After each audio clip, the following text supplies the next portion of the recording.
Tara, exercise tayo kahit may gout. No excuses. Yano. Magang-maga naman na rin aking tuhod Bali, gout attack na naman are. Ako'y nasubrahan na naman ng kakakain ng mani Ako'y mahilig sa roasted peanut. Ako nang nagluluto na rin.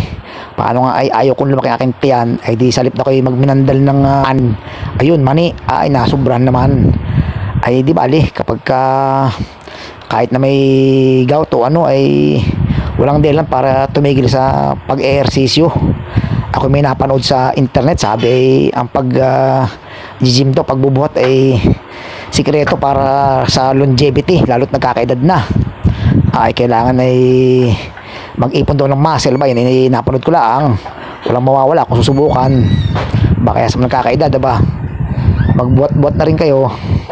Yan ay babaunin natin sa pagtanda natin.